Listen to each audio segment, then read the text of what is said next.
நாடாளுமன்ற தேர்தலில் எஸ்டிபிஐ கட்சி கூட்டணியாக அனைத்திந்திய அண்ணா திராவிட முன்னேற்ற கழகத்தோடு இணைந்து அதிமுக கூட்டணியோடு இணைந்து வரவிருக்கிற நாடாளுமன்ற தேர்தலை எதிர்கொள்வது, போட்டியிடுவது என்பதாக நாங்கள் தீர்மானித்திருக்கிறோம்.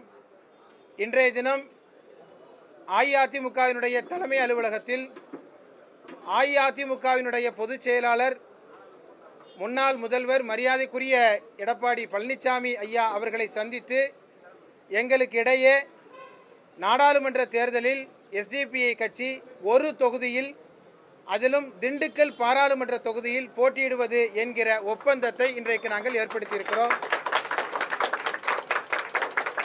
நாடாளுமன்ற தேர்தலில் 40 தொகுதிகளிலும், நாடும் நமதே 40ம் நமதே என்பதைப் போல 40 தொகுதிகளிலும் அஇஅதிமுக கூட்டணி, எஸ்டிபிஐ இணைந்த கூட்டணி மாபெரும் வெற்றியை வரவிருக்கிற நாடாளுமன்ற தேர்தலில் பெறும் என்பதை இந்த தருணத்தில் தெரிவித்துக் கொள்வதோடு, வாக்காள பெருங்குடி மக்கள் அஇஅதிமுக எஸ்டிபிஐ கூட்டணியை அதற்கு ஆதரவளித்து மாபெரும் வெற்றியை தந்திட வேண்டும் என்கிற கோரிக்கையை இந்த தருணத்தில் நாங்கள் முன்வைக்கிறோம்.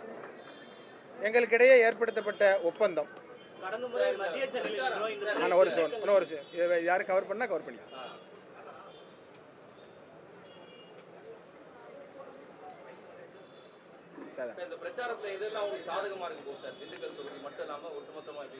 ஒட்டுமொத்தமாக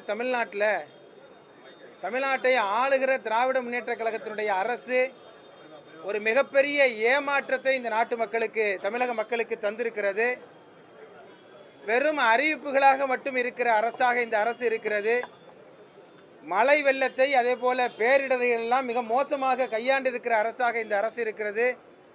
மக்கள் கொந்தளித்திருக்கிறார்கள். மக்கள் ஒரு மாற்றத்தை விரும்புகிறார்கள். ஒன்றிய அரசினுடைய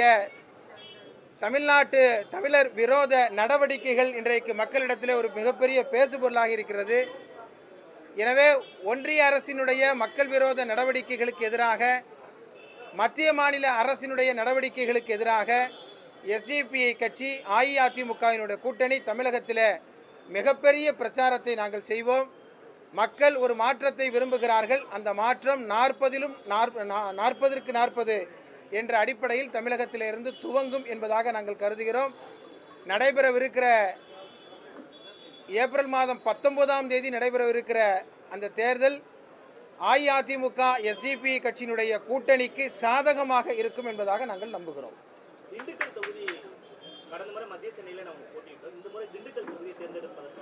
அதான், அது ஒவ்வொரு கூட்டணிகளையும் அப்போது இருக்கிற அரசியல் சூழலை அனுசரித்தும் எடுக்கப்படுகிற முடிவு. இந்த முறை திண்டுக்கல் தொகுதி எங்களுக்கு வெற்றி வாய்ப்பாக இருக்கும். திண்டுக்கல் தொகுதி மட்டுமல்ல, 40 தொகுதியுமே வெற்றி வாய்ப்புள்ள தொகுதி. அந்த அடிப்படையில் திண்டுக்கல் தொகுதி எங்களுக்கு நல்ல வலுவான கட்டமைப்புள்ள தொகுதி. அந்த தொகுதியிலே ஒரு நல்ல மாற்றம் வர வேண்டும். 2 அமைச்சர்கள் இருக்கிறாங்க, இது வரைக்கும் அதில் எந்த மாற்றமும் வரவே இல்லை. எனவே திண்டுக்கல்லை ஒரு முன்னேற்றத்தின் அடிப்படையில், அதை தமிழ்நாட்டுடைய முன்மாதிரி தொகுதியாக மாற்றி காட்டுகிற வகையில் எஸ்டிபிஐ கட்சி திண்டுக்கல் தொகுதியில் நாங்கள், பாராளுமன்ற தொகுதியில் நாங்கள் போட்டியிடுகிறோம்.